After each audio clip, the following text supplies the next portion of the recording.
ছোট আম বলে এরকম গোল গোলই রেখেছি, সেদ্ধ হলে সব নরম হয়ে যাবে। এবার জলটা ঝরিয়ে নেব। আমটা সেদ্ধ হয়ে গেছে,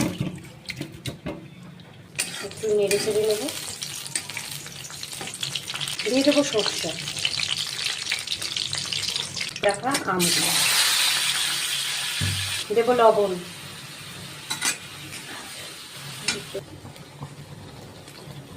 দিয়ে দেবো অল্প একটু জল, দেবো সামান্য একটু হলুদ,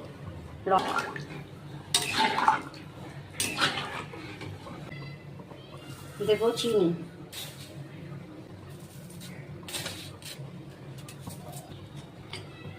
ভালো করে মিশিয়ে নেব।